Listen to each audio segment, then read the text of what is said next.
Imagine que tu es né en l'an 810, donc 1200 ans avant.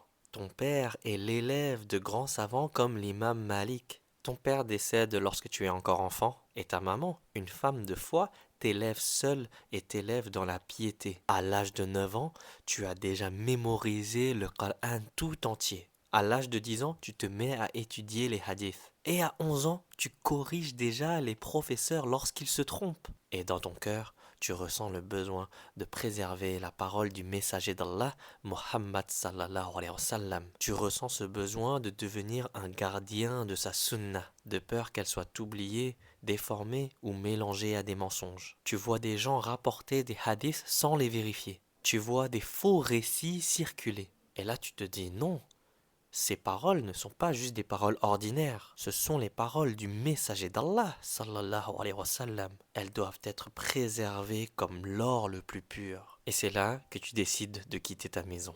Tu quittes ta maman, ta ville, ton confort. Tu te mets à voyager. Peu importe les moyens, que ce soit à pied, à dos de chameau, tu traverses l'Asie centrale, la Perse, l'Irak, l'Égypte, le Hijaz, la Syrie. Tu dors dans des mosquées et parfois même dans des ruelles.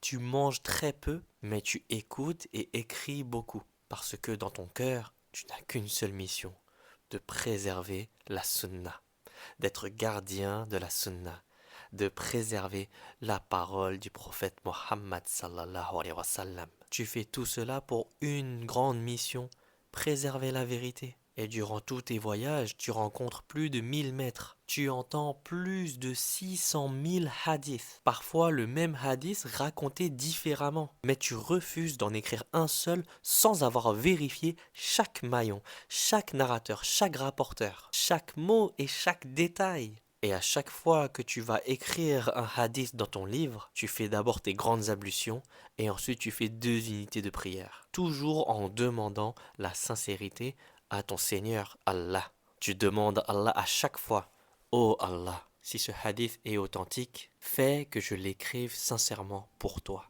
Et donc tu passes 16 ans de ta vie à compiler ton livre. Et c'est 16 ans intenses. Pas de temps pour les péchés, pas de temps pour être distrait, pas de temps pour être diverti. Et tu n'écris que les hadiths dont la chaîne de transmission est parfaite, où chaque rapporteur est connu pour sa piété, sa précision et sa fiabilité. Et donc tu rejettes tout hadith si un seul rapporteur avait le moindre doute. Si le hadith est en contradiction avec le Coran, tu le rejettes aussi, car tu mets toujours le Coran au-dessus de toute autre parole, le Coran comme base, que tu as mémorisé à l'âge de 9 ans. Et à la fin, ton livre de hadith contient que des hadiths authentiques, le Sahih al-Bukhari.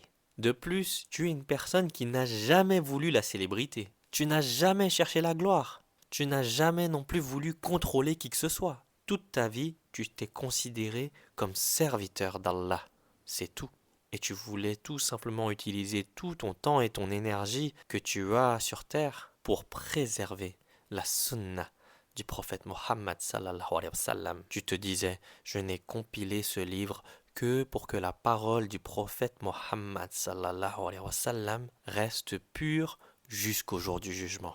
Et quand tu enseignais, tu avais les larmes aux yeux, parce que tu étais conscient que chaque mot que tu récitais était une amana, un dépôt sacré confié par Allah. Et maintenant imagine, on est en 2025, plus de 1200 ans sont passés après ta mort, tu as consacré ta vie entière à protéger la religion d'Allah. Tu as traversé des déserts, sacrifié ton confort, sacrifié tes richesses, ton sommeil. Tu as même refusé l'argent des rois pour ne pas être influencé. Tu as prié des milliers de fois pour que Allah te garde sincère. Et c'est grâce à toi, par la permission d'Allah Azawajal, que les gens savent comment prier comme le prophète, comment faire ses ablutions comme le prophète, comment faire le pèlerinage comme le prophète, combien il y a de sunnah durant Fajr, combien il y a de sunnah après Maghrib. En 2025, les gens prient exactement comme le prophète Mohammed sallallahu alayhi wa sallam priait il y a plus de 1400 ans avant. On sait par quel pied il sortait ou entrait de la mosquée. On sait exactement les étapes des ablutions.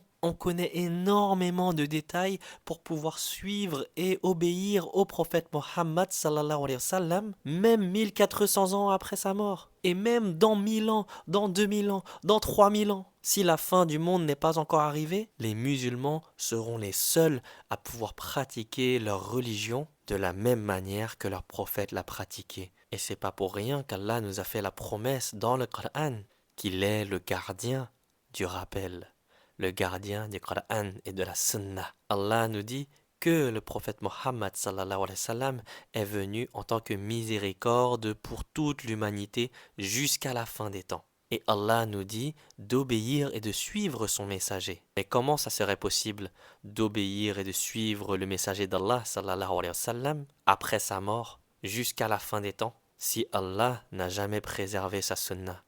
Ça ne ferait aucun sens. Et c'est pour ça qu'Allah nous a promis qu'il est le gardien du rappel, le gardien du Coran et de la Sunna. Et Allah a choisi des gens comme Al-Bukhari pour consacrer toute leur vie à être des serviteurs d'Allah qui préserveront la Sunna. Et donc tu as fait tout ça dans ta vie. Et aujourd'hui, en 2025, 1200 ans après ta mort, tu as des frères et sœurs en islam qui parlent mal de toi, qui n'ont pas le bon soupçon, qui ne te connaissent même pas, qui ne recherchent pas qui tu es, et ils calomnient sur toi.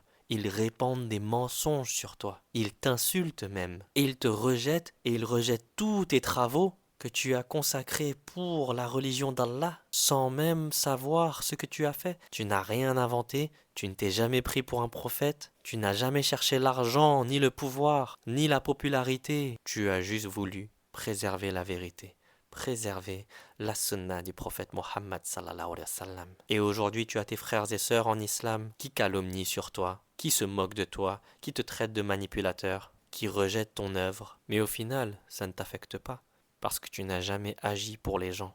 Tu l'as toujours fait pour Allah. Alors aujourd'hui, si tu parles mal de Bukhari, pose-toi une question.